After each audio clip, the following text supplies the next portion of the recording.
Hello दोस्तों, स्वागत है आप सभी का आपके इस यूट्यूब चैनल CGPSC GIP महावेश पे। आज हम लोग सब इंस्पेक्टर प्री का जो एग्ज़ाम हुआ 29 जनवरी 2023 है ना, आज तो उसका तुरंत जल्द से जल्द उसका पूरा 100% सटीक व्याख्या मॉडल आंसर ला रहे हैं और पूरे के पूरे 100 क्वेश्चन का है ना। तो चैनल पे बने रहिएगा, चैनल को सब्सक्राइब कीजिएगा, अंत तक देखिएगा आप और कमेंट करके जरूर बताइएगा दोस्तों आपका कितने में से कितने मतलब 100 में से कितने क्वेश्चंस बन रहे हैं। ठीक है, तो जल्दी से हम लोग चालू करते हैं। पहला क्वेश्चन है, दूध से क्रीम निकालने में कौन सा बल लगता है। दोस्तों क्योंकि माइनस मार्किंग नहीं था, मैंने पहले से ही बता दिया था, तो आशा है कि आप सभी ने उस बात को जानते हुए अच्छे से अच्छा अपना अटेम्प्ट दिया होगा। तो पहला क्वेश्चन, दूध से क्रीम निकालते समय कौन सा बल लगता है। तो दोस्तों दो प्रकार के बल लगते हैं। जब भी कोई चीज़ गोल घूमती है तो दो प्रकार के बल लगते हैं, एक अपकेंद्री बल, एक अभिकेंद्री बल। तो दूध से क्रीम निकालते समय यहाँ पे क्वेश्चन ऑप्शन नंबर 1 आएगा, अपकेंद्री बल। ठीक है, अभिकेंद्री बल कब लगता है दोस्तों, जब आप गाड़ी ड्राइविंग करते रहते हैं, रोड है ना, रोड से जाते हैं और जब गाड़ी या साइकिल से मुड़ते हैं तो मुड़ते समय हल्का सा आप झुक जाते हैं केंद्र की ओर, तो वहाँ पे अभिकेंद्री बल लगता है। ठीक है, और झूला वाला, अगर कोई झूले में बैठा रहता है तो झूला ऐसा गोल गोल घूमता है, वो आपका अपकेंद्री बल होगा। ठीक है, यानी केंद्र से बाहर की ओर जो भेजेगा वो अपकेंद्री बल कहलाता है।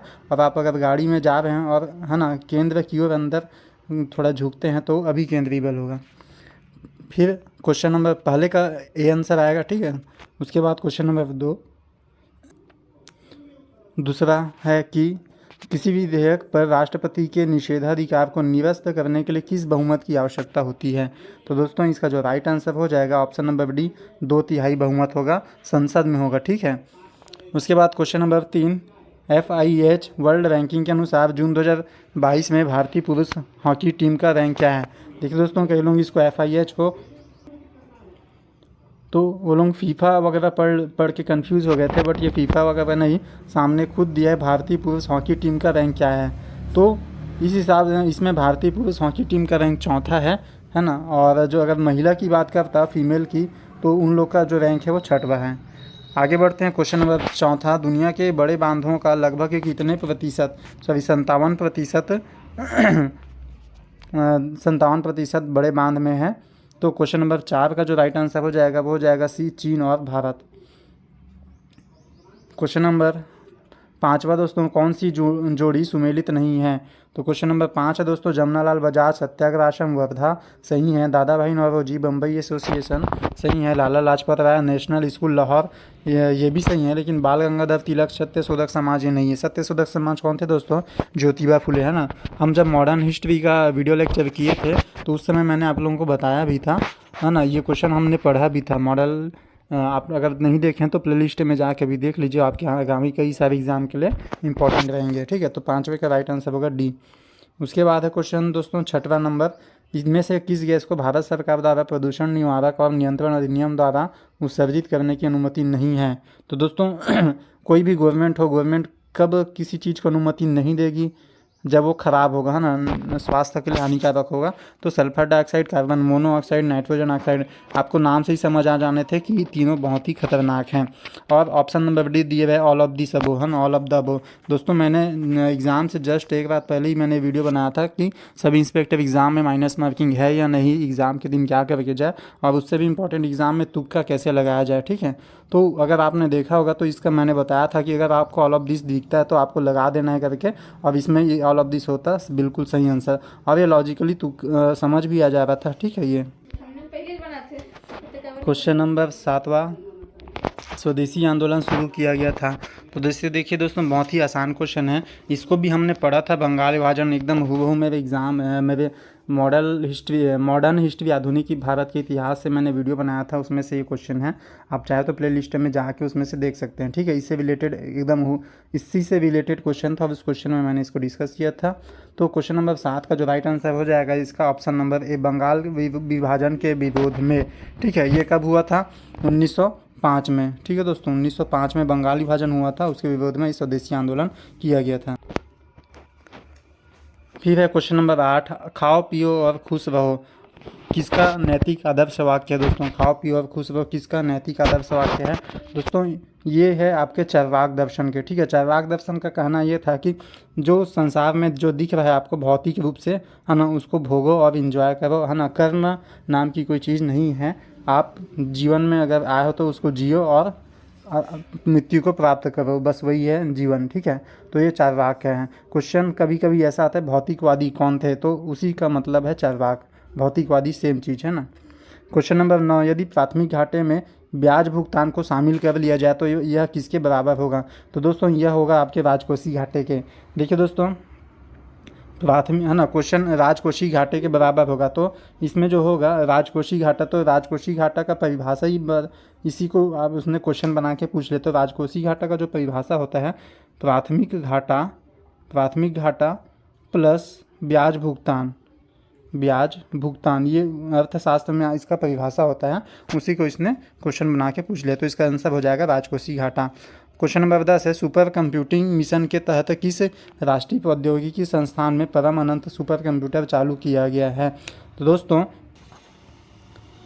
तो इसका जो राइट आंसर हो जाएगा IIT गांधीनगर। ठीक है दोस्तों, ये मिशन इलेक्ट्रॉनिक्स और सूचना प्रौद्योगिकी मंत्रालय तथा विज्ञान और प्रौद्योगिकी विभाग की संयुक्त पहल था। ठीक है, दो मंत्रालय का संयुक्त पहल था।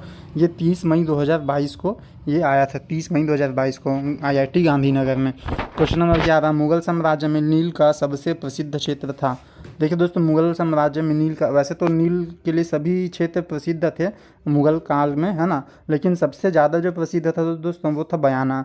अब ये बयाना, इसको अगर थोड़ा जानकारी बस रहना चाहिए दोस्तों, फिर आप आसानी से लगा सकते थे कि मुगल साम्राज्य में आगरा जो, है ना, क्षेत्र सबसे ज़्यादा फेमस था। आगरा और दिल्ली। आगरा में कौन सा जगह, फतेहपुर सीकरी, तो वही आगरे में ही ये जगह है, एक जगह बयाना करके। ठीक है, आज भी देखने को मिलता है वहाँ पर। तो नील की खेती के लिए फेमस था। क्वेश्चन नंबर 12, भारत की प्रथम पंचवर्षीय योजना का मुख्य उद्देश्य क्या था दोस्तों। तो बहुत ही आसान क्वेश्चन है। ठीक है, प्रथम पंचवर्षीय योजना कृषि का विकास था, और द्वितीय पंचवर्षीय योजना उद्योगों का विकास था। ये दोनों को सबसे ज़्यादा बार पूछा जाता है ना। पहला कृषि और सेकेंड पंचवर्षीय योजना पूछेगा तो उद्योगों का विकास। क्वेश्चन नंबर 13 है दोस्तों, सर्वोच्च न्यायालय के न्यायाधीश और नियंत्रक महालेखक में क्या क्या समानताएं हैं। तो देखिए दोस्तों, सर्वोच्च न्यायालय के न्यायाधीश यानी सुप्रीम कोर्ट के न्यायाधीश जो अभी बने हैं DY चंद्रचूड़ वाले, है ना, और कैग नियंत्रक महालेखा परीक्षक में क्या क्या समानताएं हैं पूछा है। तो इसमें देखिए दोस्तों, क्वेश्चन नंबर 13 का जो राइट आंसर हो जाएगा वो हो जाएगा आपका ऑप्शन नंबर सी। इनका 1, 2 और 3 एकदम समान होता है, लेकिन कार्यकाल की बात करें तो कार्यकाल अलग अलग। सर्वोच्च न्यायालय के जो मुख्य न्यायाधीश होते हैं उनका कार्यकाल अलग होता है, और महालेखा परीक्षक का कार्यकाल जो होता है वो राष्ट्रपति के प्रसाद पर्यंत होता है। दोस्तों, तबीयत थोड़ा सा ख़राब है, कफ जम गया है है ना, तो थोड़ा इग्नोर कीजिएगा उस चीज़ को। क्वेश्चन नंबर 14, 1891 के आयु सहमति अधिनियम के प्रति तिलक जी का क्या प्रतिक्रिया थी। तो देखिए दोस्तों, बता देता हूँ, 1898 का जो आयु प्रतिक्रिया अधिनियम था क्या था। तो इस अधिनियम के तहत, है ना, 9 से 19 साल, कितना दोस्तों, 9 से 19 साल के बच्चों को काम करने की अवधि 7 घंटे निर्धारित की दी गई थी। स्त्रियों को रात में 8 बजे से लेकर 5 बजे तक सुबह तक कार्य करने की प्रतिबंध था, है ना।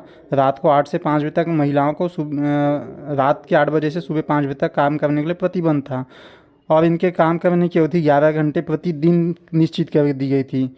और 1891 के इस अधिनियम के में ही सप्ताह में एक दिन की छुट्टी की व्यवस्था की गई थी।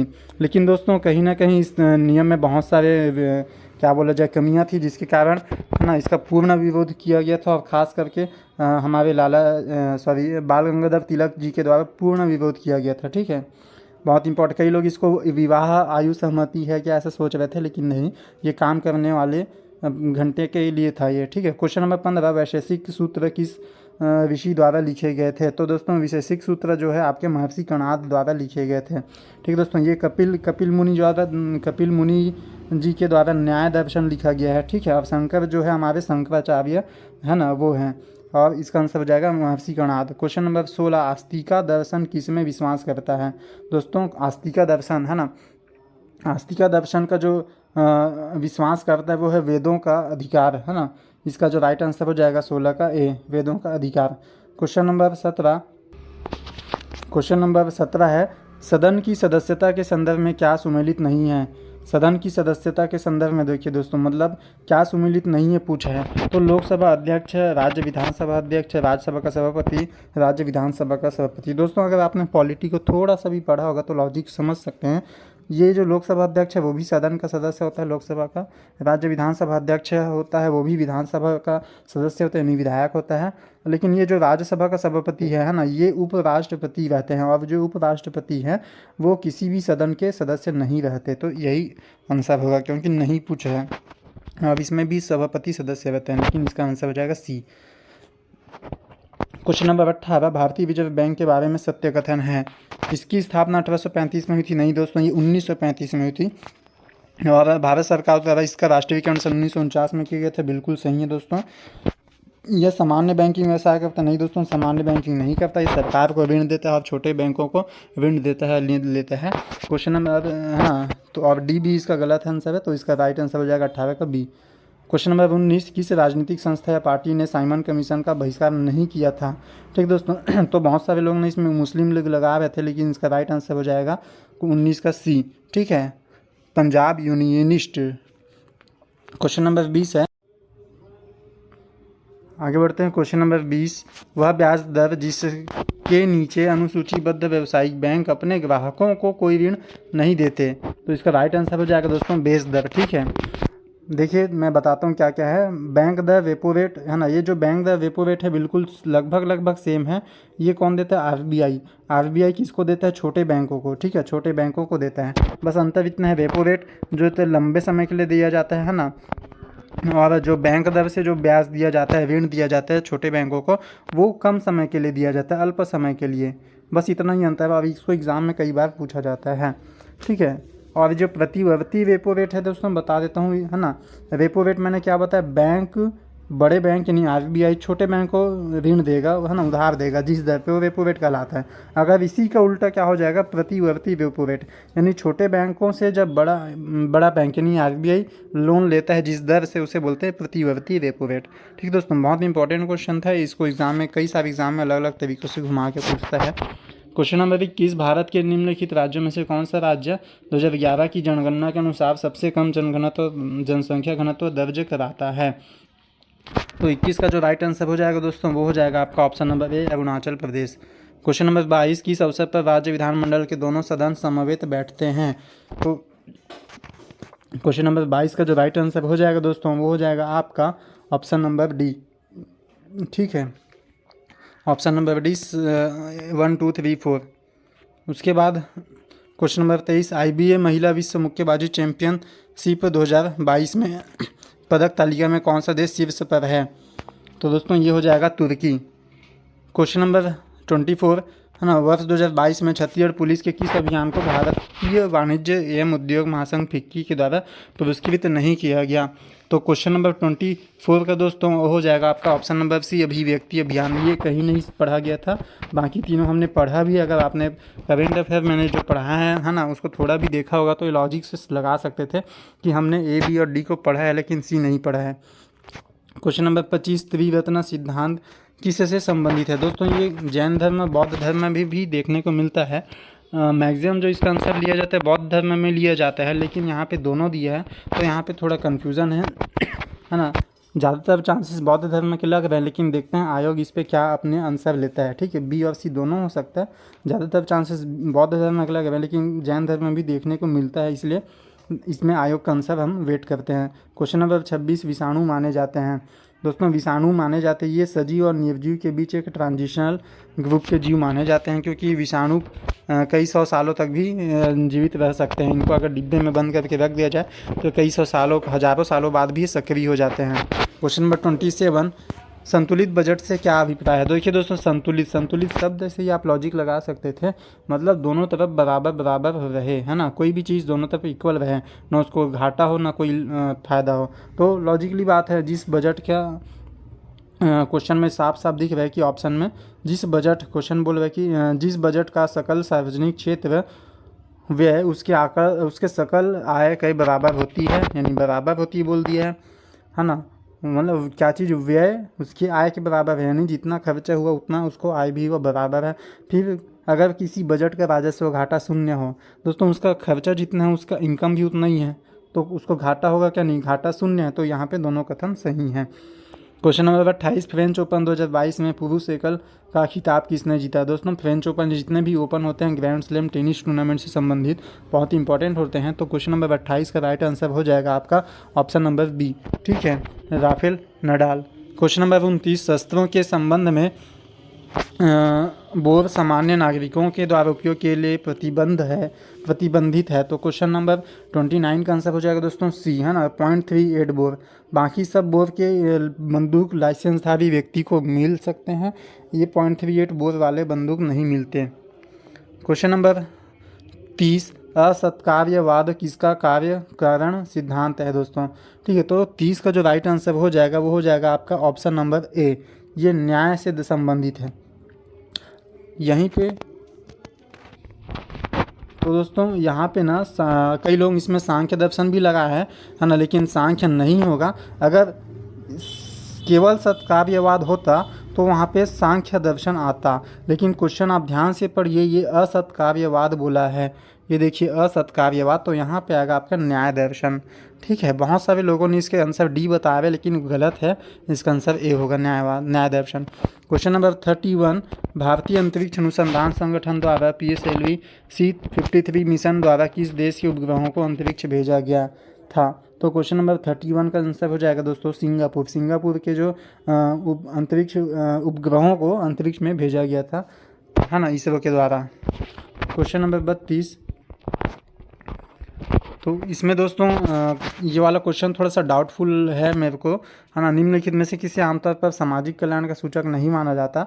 वैसे तो अपराध आंसर हो सकता है बोल रहा हूँ, है ना, बाकी देखते हैं आयोग इसका क्या आंसर लेता है। तो मेरे हिसाब से तो फिलहाल के लिए अपराध है, बाकी इस पर डाउट है अभी मुझे। क्वेश्चन नंबर 33, मुंडा जनजाति किस नस्ल के समूह से संबंधित है? तो दोस्तों मुंडा जनजाति किस नस्ल के समूह से संबंधित है? तो हो जाएंगे आपके प्रोटो ऑस्ट्रेलियाइड, ठीक है दोस्तों। ये भूगोल का एक क्वेश्चन है, भूगोल अगर आप पढ़े होंगे तो बना सकते हैं। क्वेश्चन नंबर 33 के बाद 34, यदि यह प्रश्न उठता है कि राज्य विधानसभा,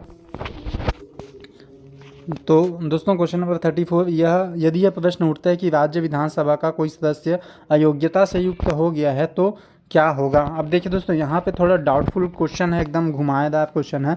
यहाँ पे दो क्वेश्चन आता है, अगर विधानसभा का कोई सदस्य अयोग्य हो गया। अब ये अयोग्य दो कारणों से होता है, एक होता है कि दल बदल नीति के कारण, है ना, उसने मान लो भाजपा दल का था, अब वो किसी कांग्रेस दल में चला गया है, किसी और दल में, तो वो कंडीशन से वो अयोग्य घोषित होता है।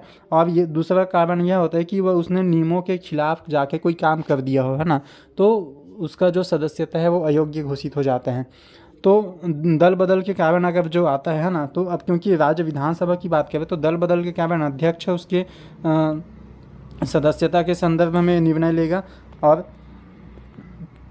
है ना, अगर दल बदल के अलावा कोई और कारण से जाता है तो वहाँ पे राज्यपाल निर्वाचन आयोग के मतानुसार उसकी सदस्यता से संबंध में निर्णय लेगा।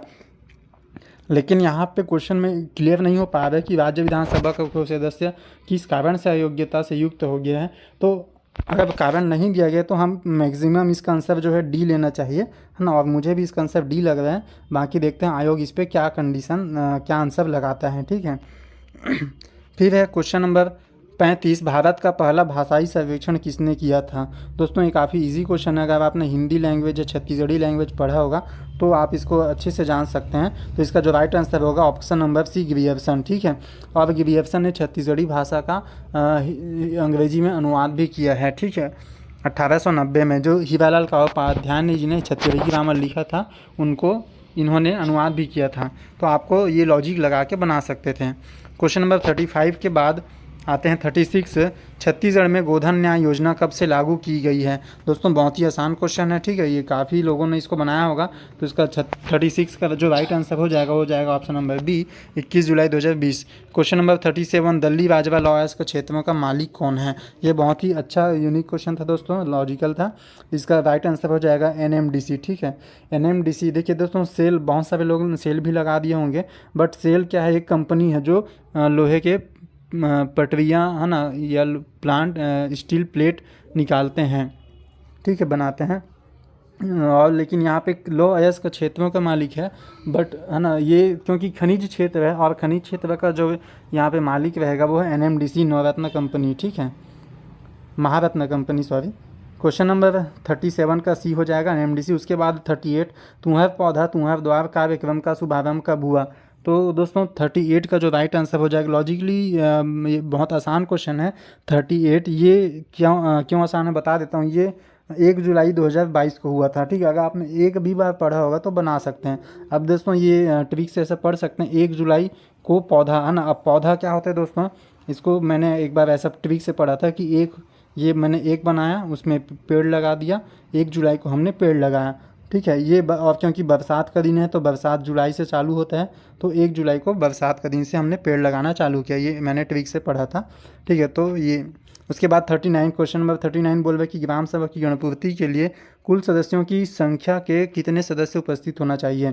दोस्तों मैक्सिमम आप गणपूर्ति वाली बात करेंगे तो उसका अधिकतर आंसर होता है 1/10, चाहे आप कहीं भी पढ़ ली, इंडिया पॉलिटी कहीं भी, ठीक है। उसके बाद 39 के बाद आंसर होगा 40, क्वेश्चन नंबर 40, है ना। चीनी मीडिया,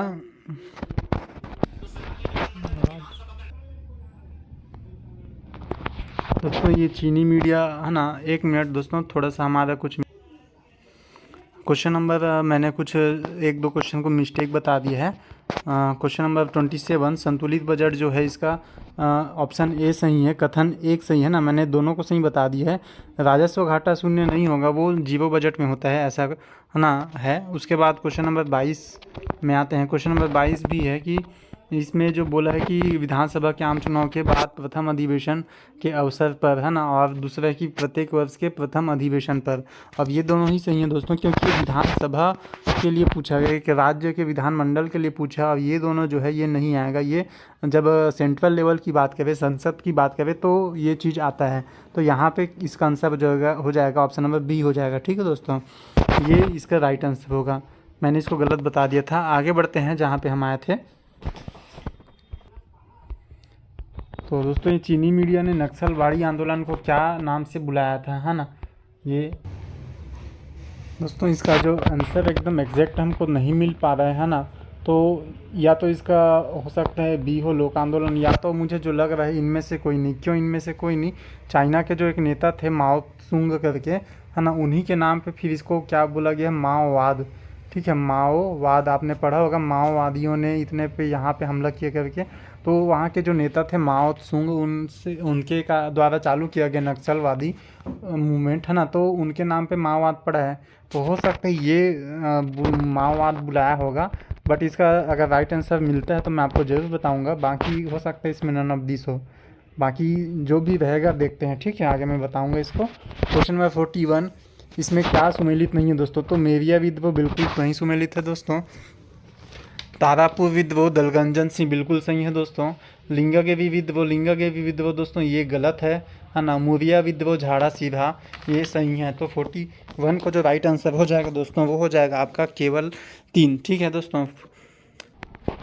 ये लिंगा की भी विद्वो दोस्तों धुर्वाराम माड़िया, है ना, धुर्वाराम माड़िया के नेतृत्व में हुआ था बीजापुर जिले में, है ना। उस समय राजा थे जो थे वो भैरम देव थे।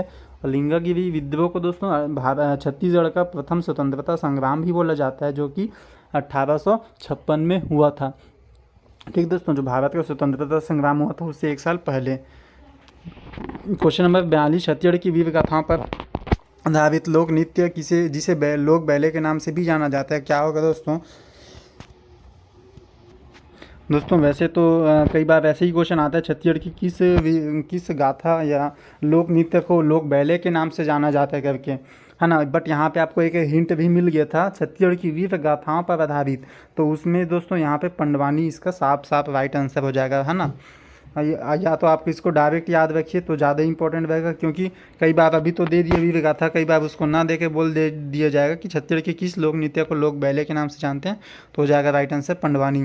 क्वेश्चन नंबर 43, निम्नलिखित में से कौन सा जिला नर्मदा बेसिन का हिस्सा है। तो दोस्तों अगर छत्तीसगढ़ का नक्शा देखा जाए तो नर्मदा नदी अमरकंटक से निकलता है, तो अब इस एरिया में जो है आपका कवर्धा राजनांदगांव जिला आता है। तो कवर्धा तो है नहीं ऑप्शन में, तो राजनांदगांव इसका आंसर होगा, क्योंकि वहाँ से बंजर और ताड़ा नदी निकलती जो नर्मदा नदी में मिलते हैं, इसलिए नर्मदा बेसिन का हिस्सा राजनांदगांव जिला होगा। क्वेश्चन नंबर 43 के बाद 44, छत्तीसगढ़ के महासमुंद जिले में कौन सा वन्य जीव अभ्यारण्य है दोस्तों? तो छत्तीसगढ़ के महासमुंद जिले में दोस्तों देखिए उदंती वन्य जीव अभ्यारण्य गरियाबंद जिले में है, और सीता नदी धमतरी में है, इंद्रावती अभ्यारण्य आपके बीजापुर जिले में है, और ये जो बार नवा पारा अभ्यारण्य दोस्तों ये आपके महासमुंद में है। कई जगह इसको बलौदाबाजार भी ले लिया जाता है आंसर, क्योंकि इसका मैक्सिमम पोर्शन जो है बलौदाबाजार में है, और लेकिन इसका जो मेन गेट है वो महासमुंद जिले में है। तो इसका जो राइट आंसर फिलहाल यहाँ पे जो बन के आएगा बार नवापारा महासमुंद जिला आंसर। क्वेश्चन नंबर 45, मिट्टी से भरा तटबंध बांध कौन सा है? तो दोस्तों यहाँ पे मिनी माता हसदेव बांध तो कोरबा में है, ये नहीं होगा, है ना। खेवखिट्टा जलाशय यही है बालोद का, हम जो मिट्टी से बना हुआ बांध है ना। मोगरा जलाशय भी नहीं है, मुरुम सिल्ली भी नहीं है। क्वेश्चन नंबर 46, सलवा जुडुम की शुरुआत किस वर्ष हुई थी? तो दोस्तों सलवा जुडुम मैंने इसको अपने नक्सलवादी वाले एमसीक्यू बहुत सारे एमसीक्यू कराए हैं, उसमें इसको काफ़ी बार बताया है सलवा जुडुम की शुरुआत, है ना। तो यहाँ पे सलवा जुडुम की शुरुआत दोस्तों ये जो दिए आंसर वो सभी के सभी गलत है ना। सलवा जुडुम 2005 से आया है दोस्तों, है ना।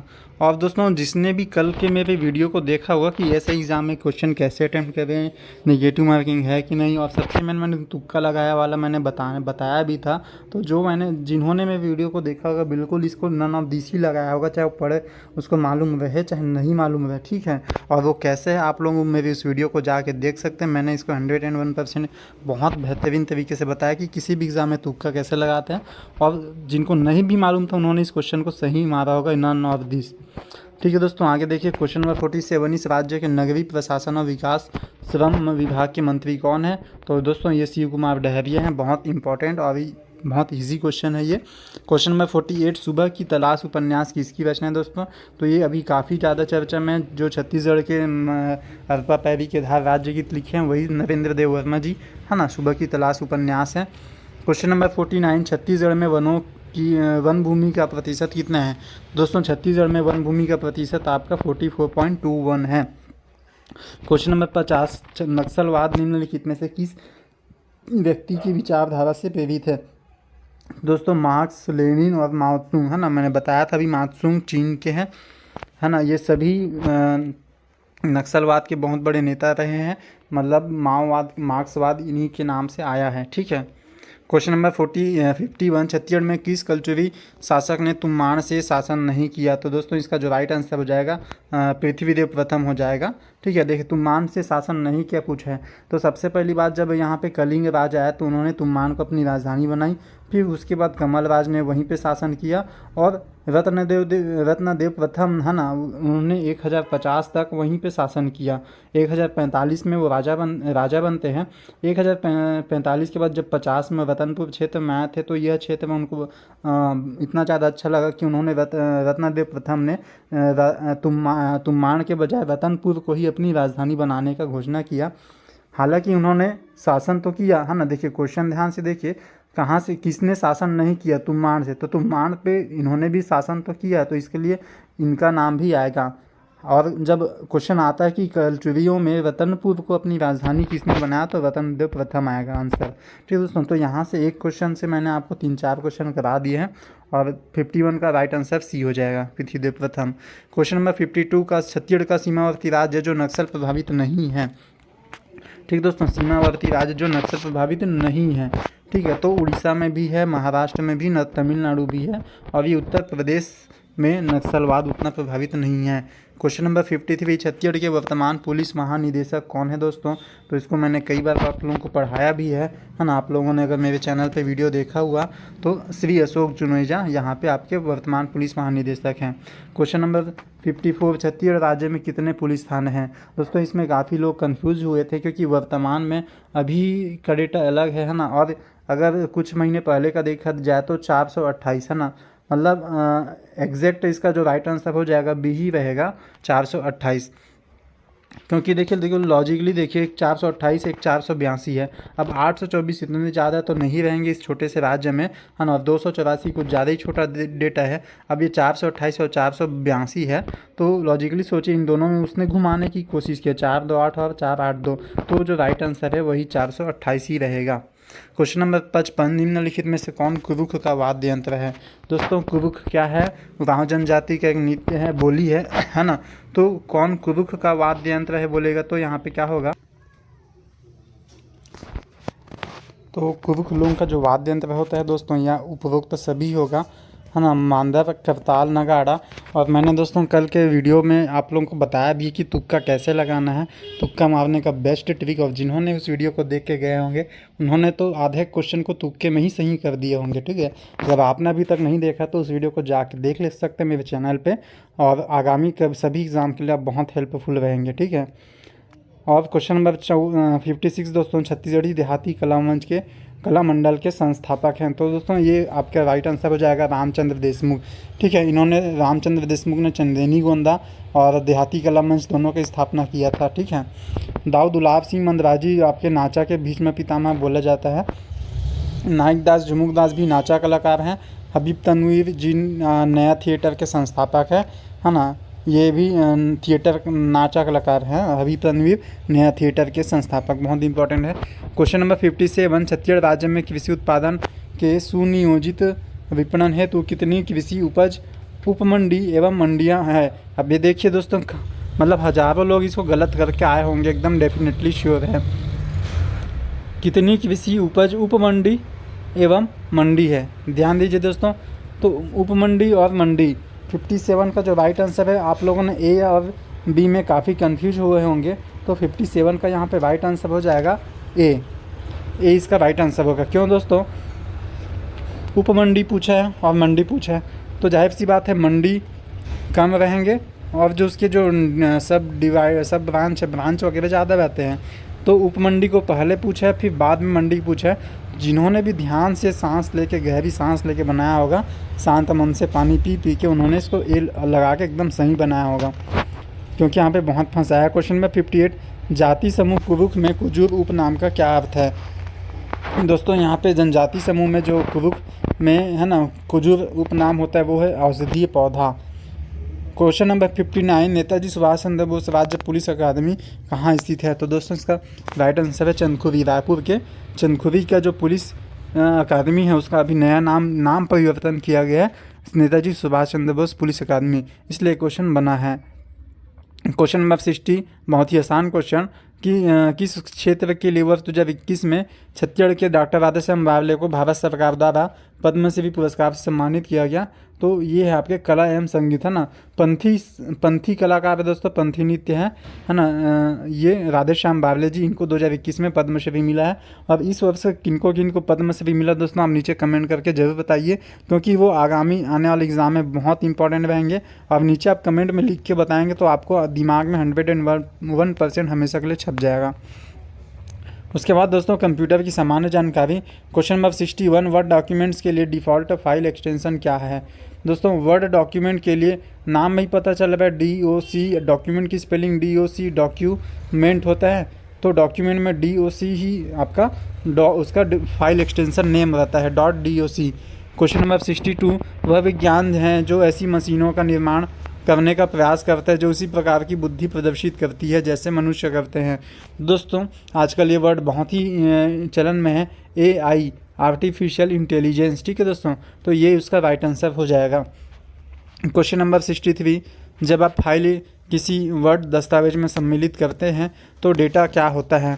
तो दोस्तों डेटा यहाँ पे लिंक्ड होता है, ठीक है। ये बहुत इंपॉर्टेंट क्वेश्चन है, कई लोग इसमें बहुत कंफ्यूज हुए हैं, कोई हाइपर लिंक में कंफ्यूज हुए, कोई एम्बेडेड में होगा, बट यहाँ पे इसका राइट आंसर लिंक्ड होगा। क्वेश्चन नंबर 64, साइबर क्राइम के विषय में शिकायत दर्ज करने हेतु हेल्पलाइन नंबर क्या है। अभी दोस्तों ये वहाँ पे जो भी टाइपिंग करने बैठा होगा वो बहुत ही क्या बोल सकते हैं उसको, उन्होंने आसान क्वेश्चन को भी यहाँ पे गलत कर दिया और लोग बाग का फोकट का नंबर यहाँ पे चला गया है। ठीक है दोस्तों, तो इसका जो राइट आंसर होता 1930 होता, यानी 1930 होता, बट टाइपिंग करने वाले ने 10 सामने ला डाला, 1093 रख दिया। ये 1098 के चक्कर में उसने यहाँ पे मिसप्रिंट कर दिया, 1093 कर दिया है। तो इसका राइट आंसर 1930 होगा। ले ये क्वेश्चन विलोपित होगा आपका 64। क्वेश्चन नंबर 65, थीसॉरस है ना, थीसॉरस टूल का प्रयोग एमएस वर्ड में किसके लिए होता है? दोस्तों यहाँ पे पर्यायवाची और विलोम शब्द होगा। देखिए दोस्तों, स्पेलिंग सुझाव, व्याकरण विकल्प है ना, और एक ऑप्शन यहाँ पे ऑल ऑफ दिस भी दिया था, हो सकता है कई लोग ऑल ऑफ दिस लगाए होंगे, लेकिन थीसॉरस है ना, अगर आप थोड़ा सा पढ़े भी होंगे, लॉजिक लगाए होंगे, तो स्पेलिंग सुझाव, व्याकरण विकल्प, ये दोनों अलग अलग टाइप की चीज़ हो गए। अगर यहाँ पे दोनों लगभग एक ही चीज़ होते, या व्याकरण विकल्प, क्योंकि व्याकरण विकल्प अपने आप में एक चीज़ नहीं बल्कि बहुत सारी चीज़ें हैं ना, तो इसका राइट आंसर केवल सी होगा, बाकी ये दोनों नहीं होगा।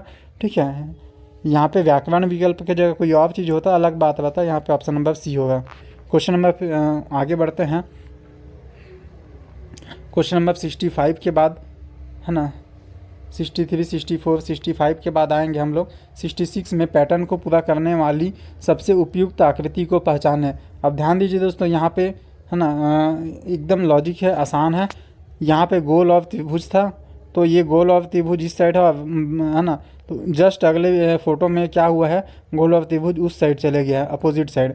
अब जो फील वाला है ब्लैक कलर का, वो जो पहले ब्लैंक था उसमें आ गया है, और जो पहले ब्लैक था वो खाली हो गया है। सेम दोस्तों यहाँ पे भी होगा है ना, अपना स्थान परिवर्तन करेगा, त्रिभुज वाला डायमंड की जगह जाएगा, और डिब्बा यानी जो स्क्वायर है वो गोले की जगह जाएगा। तो ऐसा ऑप्शन हमको 2-3 ठो मिल जाएगा है ना। अब सबसे मेन ध्यान देना इसका जो कलर वाला, क्योंकि केवल वही एक्सचेंज नहीं हुआ है, अपना स्थान परिवर्तन नहीं किया, बल्कि ऊपर में देखें ना हम लोग कलर को भी इन्होंने एक्सचेंज किया है। तो सेम यहाँ पे देखिए, अगर इसको बनाया जाए तो ये जो डायमंड शेप है वो यहाँ पे आएगा, और त्रिभुज वहाँ पे जाएगा, और ये जो गोला इधर था वो उधर जाएगा गोला, और जो स्क्वायर शेप है वो इसको इधर आएगा। ठीक है, अब ध्यान दीजिए, जो पहले ब्लैंक था वो फिल हो जाएगा, त्रिभुज पहले ब्लैंक था खाली था वो फिल हो जाएगा, और स्क्वायर पहले खाली था वो फिल हो गया। तो दोस्तों देखिए, ये वाला शेप आपका केवल ऑप्शन नंबर ए में दिखेगा आपको। ठीक है, तो इसका राइट आंसर हो जाएगा ऑप्शन नंबर ए। क्वेश्चन नंबर 67, दिए गए क्रम में अगली संख्या ज्ञात कीजिए। दोस्तों ये वाला क्वेश्चन कई लोग बनाए भी हैं, और बहुत सारे लोगों ने छोड़ भी दिया है। बट दोस्तों इस क्वेश्चन में अधिकतर लोग एक बार अंतर निकालते हैं, या तो 2 बार अंतर निकालते हैं। बट क्वेश्चन ध्यान दीजिए दोस्तों, इस क्वेश्चन में 3 बार अंतर निकालने वाला था। ठीक है, यहाँ पे 3 बार आपको अंतर निकालते, तो आप बिल्कुल अंतर का अंतर और फिर अंतर करते तो ये आ जाता। तो दोस्तों क्वेश्चन नंबर 67 को जो राइट आंसर आया वो हो जाएगा आपका ऑप्शन नंबर डी, 279। ठीक है, उसके बाद दोस्तों 68 है ना, निम्नलिखित में से कौन सा अक्षर प्रश्नवाचक चिन्ह के स्थान पर आएगा? बहुत ही आसान क्वेश्चन था दोस्तों। देखिए 6 4 10 होता है, और 10 4 14 होता है, और एन आपके 14 नंबर में आता है। दोस्तों यहाँ पे 4 1 5 होता है, और 7 5 12 होता है, और 12 नंबर पे एल आता है। यहाँ पे भी 5 6 5 11, और 11 और 10 कितना होता है दोस्तों, है ना 11 और 10 21 होता है, वहाँ पे यू आएगा 21वां नंबर पे। तो वैसे ही 14 और 3 है ना, 2 और 1 3 और 14, 14 3 कितना होता है 17, और 17 नंबर पे दोस्तों आपका क्वेश्चन ऑप्शन नंबर बी क्यू आ जाएगा। ठीक है,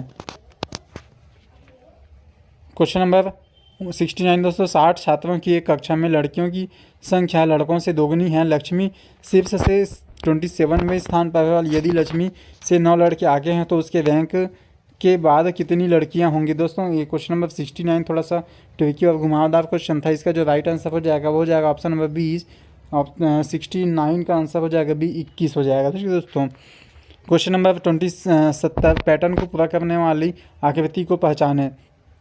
तो क्वेश्चन नंबर 17 का जो राइट आंसर दोस्तों वो हो जाएगा आपका ऑप्शन नंबर बी। कैसे होगा चलिए देखते हैं। अगर हम गोला को आगे खींचेंगे है ना, गोला को आगे कंटिन्यू करेंगे, फिर उसके बाद देखिए ये ऐसा आके अपोजिट में गया, तो सेम इधर भी ऐसा आके अपोजिट जाएगा।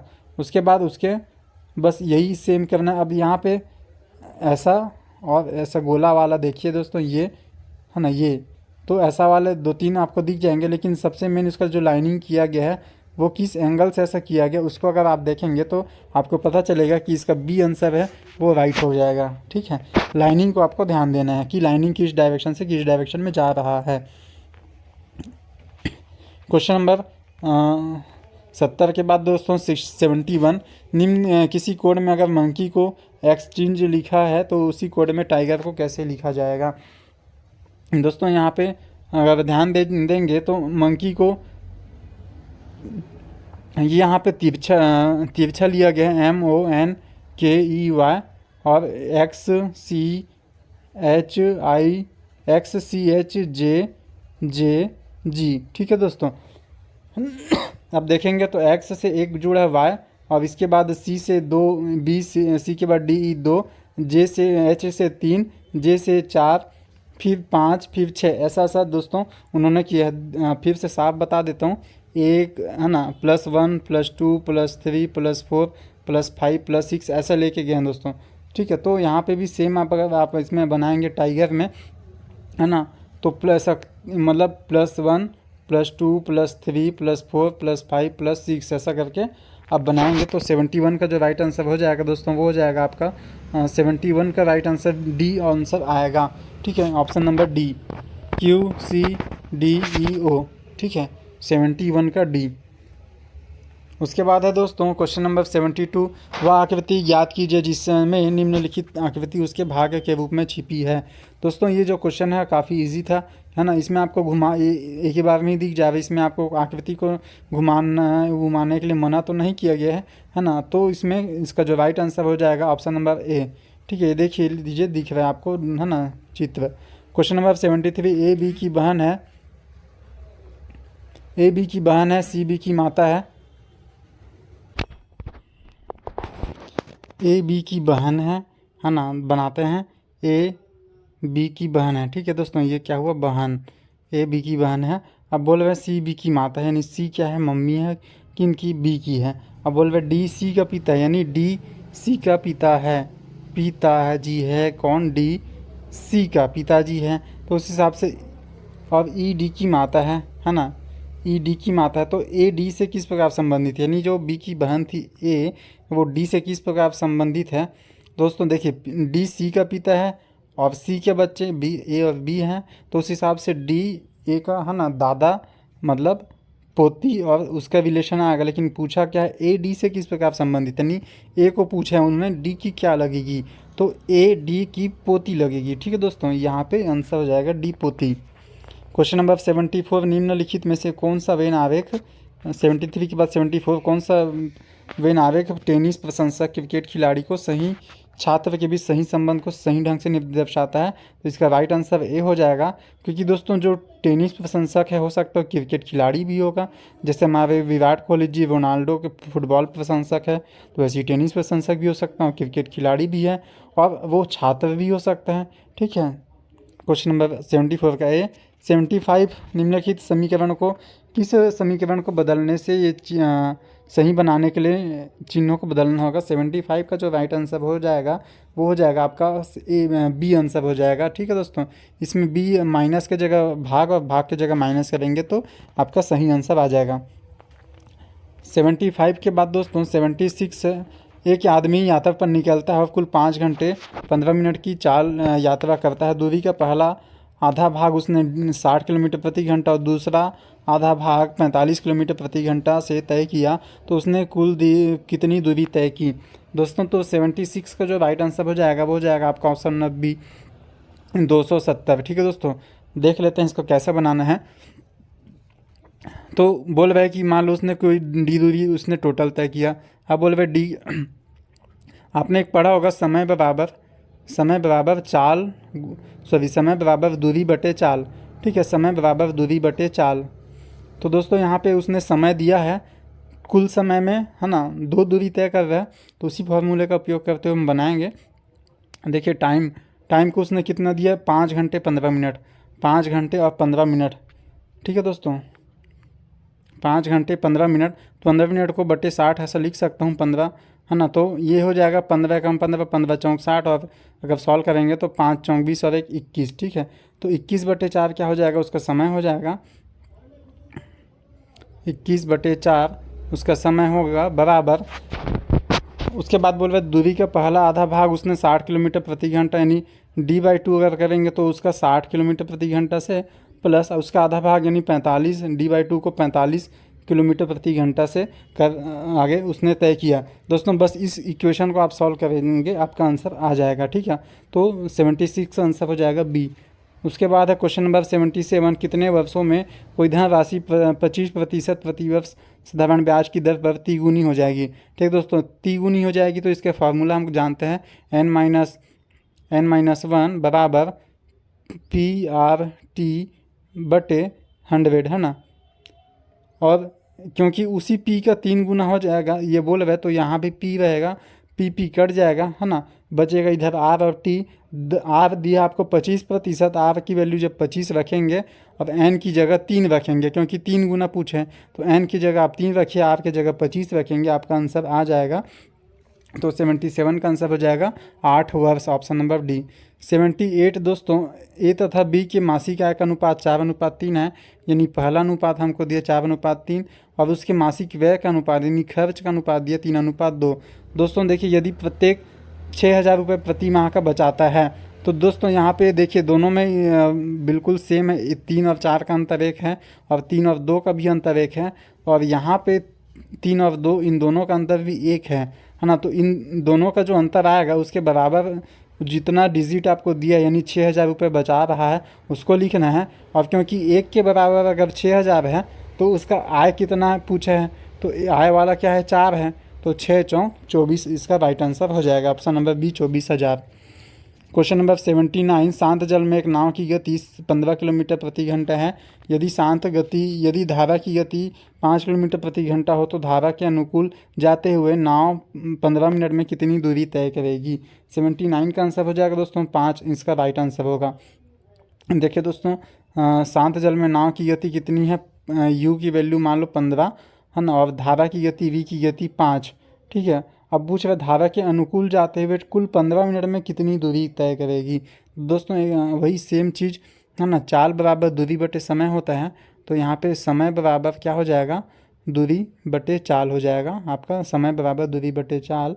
तो इसको अगर वैल्यू पुट करेंगे तो क्या होगा, दूरी है ना, क्या होता है ये धारा के अनुकूल क्या होगा, दूरी अपॉन चाल यानी u प्लस वी बराबर टाइम t, ये उसमें फॉर्मूला लगेगा। ठीक है, अब क्योंकि धारा के अनुकूल बोले इसलिए यहाँ पे बीच में प्लस आया है, अगर यही धारा के प्रतिकूल बोलता तो u माइनस वी होता। ठीक है दोस्तों, देखिए कितनी दूरी तय करेगी पूछा तो दूरी d का d ही रहेगा। u के जगह आपको नाव की गति रखना है 15 किलोमीटर प्रति घंटा, v की जगह में आपको धारा की गति यानी 5 किलोमीटर प्रति घंटा। ठीक है दोस्तों, 15 + 5, और t आपको कितना रखना है 15। अब 15 मिनट में दिया है इसलिए इसको मिनट में दिया इसलिए इसको घंटे में बदलेंगे, क्योंकि हमारा जो चाल है ना किलोमीटर प्रति घंटे में दिया, इसलिए 15/60। अब देखिए दोस्तों, इस वैल्यू को पुट करेंगे टी के जगह, मैं फिर से बता देता हूँ क्या टी वैल्यू पुट करना है, डी अपॉन में 15 + 5 बराबर क्या हो जाएगा उधर 15। अब क्योंकि 15 मिनट में दिया इसलिए उसको घंटे में बदलने के लिए 15/60। बस आप इसको सॉल्व करेंगे दोस्तों, आपका आंसर आ जाएगा। तो 79 का आंसर हो जाएगा 5 हो जाएगा। क्वेश्चन नंबर 80 का आंसर दोस्तों बहुत ही आसान है, और क्वेश्चन पहले के व्यापम के एग्ज़ाम से रिपीट भी हुआ है। ठीक है, ये क्वेश्चन काफ़ी बार पूछा गया है, और इसी पैटर्न में काफ़ी बार एग्ज़ाम में अलग अलग एग्ज़ाम में ऐसे क्वेश्चन देखने को मिलते हैं दोस्तों। तो दोस्तों ये आना क्या हो जाएगा, 3 के ऊपर 25 है, कॉमन निकल जाएगा। तो देखिए पहले जगह 1 बचेगा, फिर 3 की घात 26 में से 25 गया तो केवल 3 बचेगा, फिर उसके बाद 3 की घात 27 में 25 जाएगा तो कितना बचेगा 3 की घात 2, फिर वैसी सेम 3 की घात 3। ठीक है दोस्तों, ये अब बस आप इसको सॉल्व करेंगे है ना, तो कितना आ जाएगा, ब्रैकेट में अंदर में आ जाएगा आपका 40 आंसर आ जाएगा है ना, ब्रैकेट में अंदर में 40 आएगा। अब मैं बताता हूँ क्या होगा, 3 की घात 25 और अंदर में कितना आया था 40। ठीक है, अंदर ब्रैकेट को सॉल्व करेंगे तो 40 आएगा दोस्तों।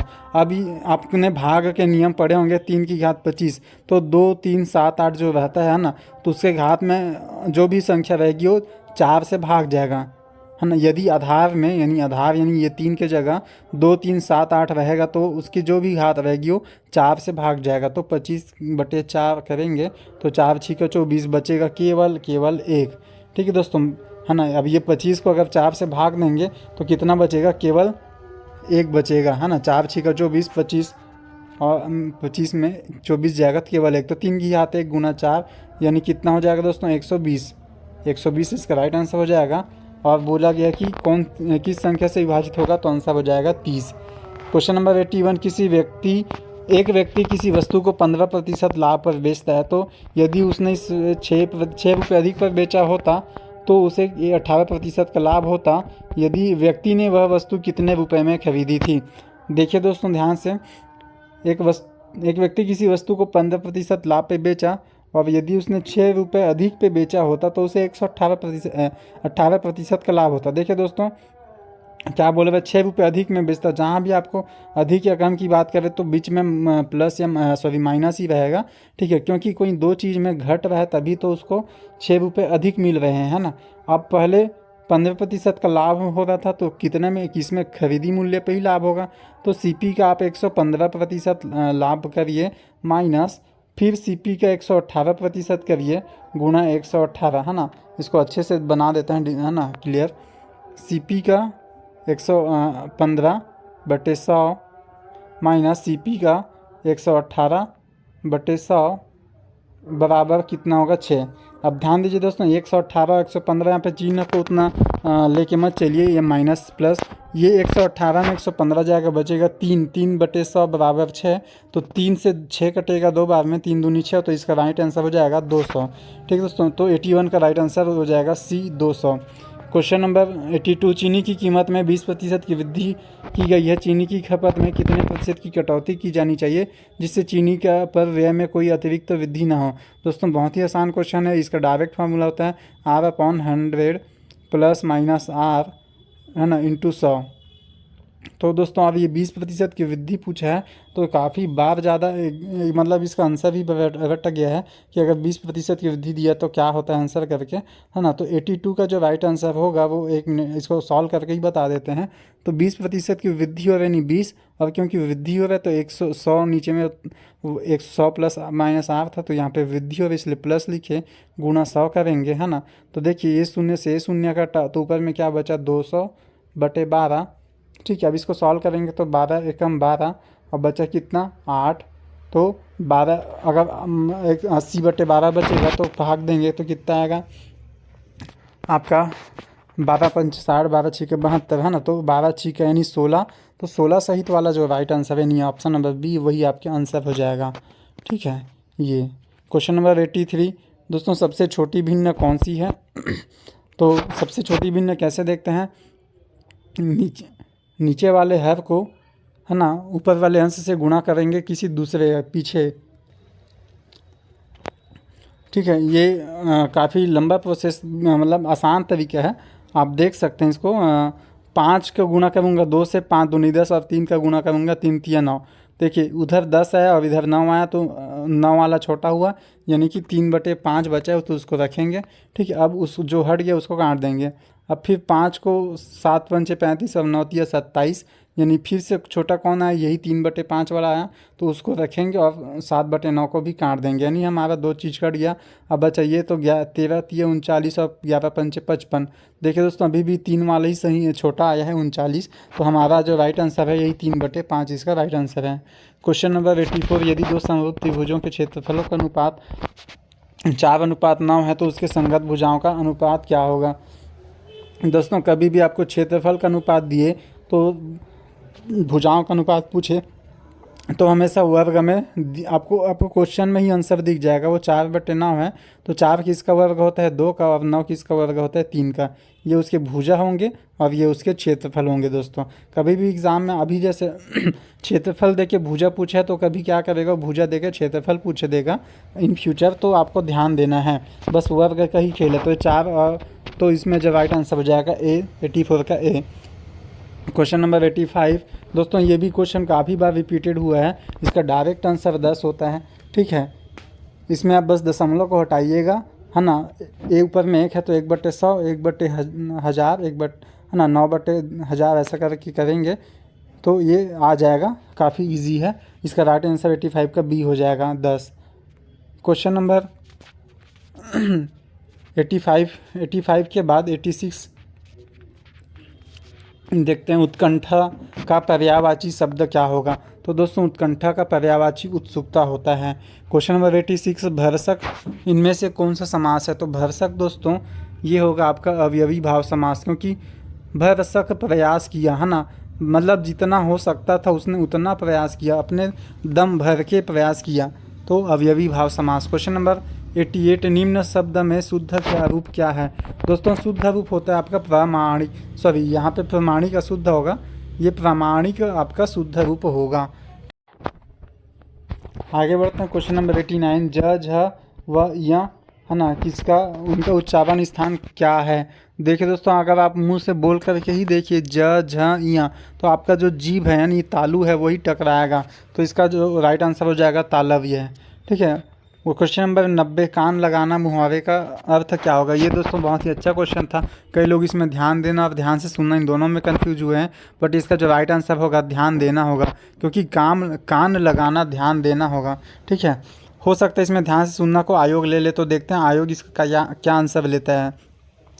क्वेश्चन नंबर 91, 49 का क्या अर्थ तत्सम स्वरूप पूछे? दोस्तों तत्सम मैंने कल ही अपने हिंदी के वीडियो 1-2 दिन पहले मैंने हिंदी के बहुत सारे अच्छे लेवल के क्वेश्चन एमसीक्यू प्रैक्टिस कराए हैं। हाँ, जिन्होंने उसको देखा होगा तो थोड़ा समझ सकते हैं कि तत्सम मतलब होता है संस्कृत वाले।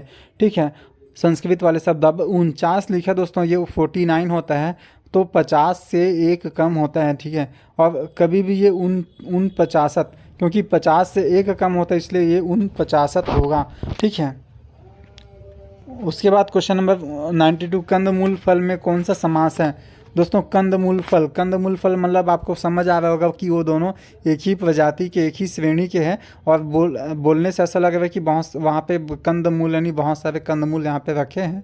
तो जिसमें भी समूह का बोध होता है आपको वो इतरेत्तर द्वंद्व समास हो, इतरेत्तर है ना। 92 का सी। क्वेश्चन नंबर 93, पानी फेर देना मुहावरे का अर्थ क्या होता है?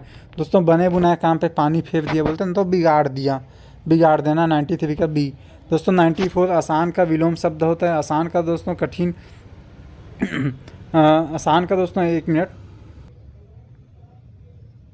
आसान का मुश्किल होगा दोस्तों, है ना। सरल का कठिन होता है, ये सरल वाला कठिन होगा और ये आसान का मुश्किल होगा। ठीक है, ये उसका राइट आंसर होता है। 95 दोस्तों, अधिक समय तक जीने की इच्छा, अधिक समय तक जीने की इच्छा, तो दोस्तों यहाँ पे जिजीविषा आएगा, लेकिन यहीं पे बोल देता कि अधिक समय तक जीने की इच्छा रखने वाला बोल देता तो वो हो जाएगा जिजीविषु, लेकिन यहाँ पे आपका राइट आंसर हो जाएगा डी, जिजीविषा।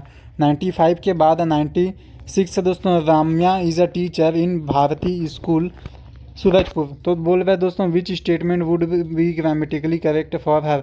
दोस्तों ये क्वेश्चन रिपीटेड है आपके पुराने किसी एग्जाम के। ठीक है, यहाँ पे इसका जो राइट आंसर होगा वो हो जाएगा option number A, she goes to school every day. ध्यान दीजिएगा दोस्तों, स्कूल बात बोले, हॉस्पिटल बोले, गार्डन बोले, कोई और चीज़ बोले, जो भी बोले है ना, जाने वाली बात, जैसे मंदिर बोले। अब देखिए स्कूल हो गया है ना, हो सकता है बच्चा एक जा रहा है और हो सकता है आप भी किसी दिन गए घूमने के नाम से। ठीक है, तो बच्चे ने क्या किया, उसका काम है भाई स्कूल जाना, वो जाएगा, लेकिन आप पढ़ने के लिए नहीं गए हैं, आप केवल घूमने के लिए गए हैं। तो अगर आप उस जो जहाँ है ना, तो यहाँ पे ध्यान, बहुत इंपॉर्टेंट चीज़ है, ध्यान दीजिएगा।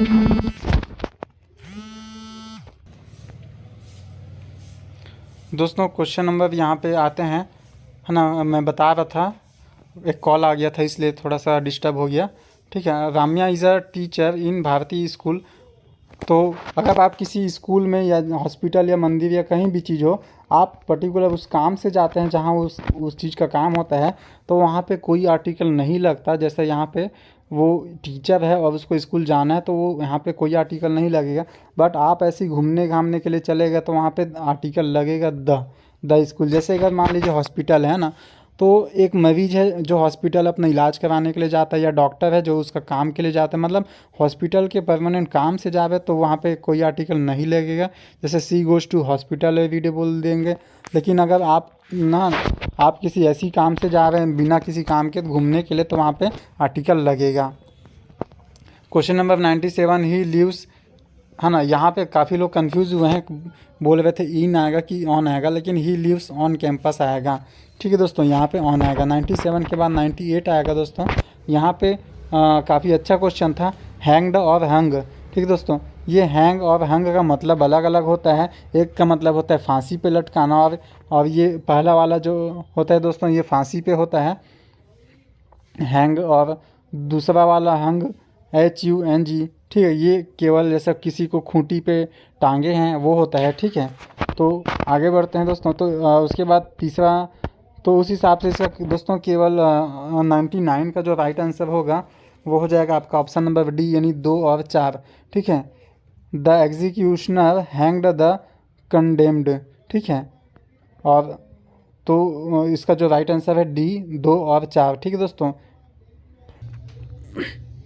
दोस्तों इस क्वेश्चन में थोड़ा सा कन्फ्यूजन भी है मुझे, बट देखते हैं। अधिकतर अभी तो फ़िलहाल वही डी ऑप्शन लग रहा है, लेकिन थोड़ा सा कन्फ्यूज़न इसलिए है कि हैंग का मतलब होता है लटकाना, और हंग का मतलब होता है फांसी वाला, है ना। तो अब देखते हैं, कई बार ऐसा देखने को मिल रहा है कि 2 और 4। बाकी इस क्वेश्चन को 99 को मैं थोड़ा सा अपने स्टार मार्क करके रखूँगा कि आयोग इस पर क्या आंसर लेता है।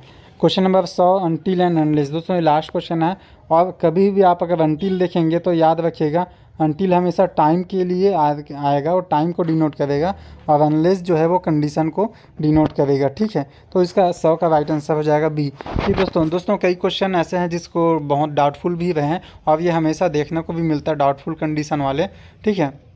बाकी जो भी मिलेगा मैं आपको बताते जाऊंगा, और जैसे ही अगर इसका मॉडल आंसर आता है तो हम एक पोल बनाएंगे। उस पोल पे आप सभी अपना मार्क्स को बताइएगा कि क्योंकि निगेटिव तो है नहीं, तो आपको कैलकुलेट करने में कोई दिक्कत नहीं होगा। बस जितने क्वेश्चन हैं सभी को 3 से गुना कर दीजिएगा, क्योंकि 3 नंबर के एक क्वेश्चन था, है ना। तो उस हिसाब से हम आगे बनाएंगे पोल, और कट ऑफ के लिए वीडियो बनाएंगे, ठीक है दोस्तों। तो चैनल को शेयर कीजिएगा, अधिक से अधिक लोगों तक शेयर कीजिएगा, और चैनल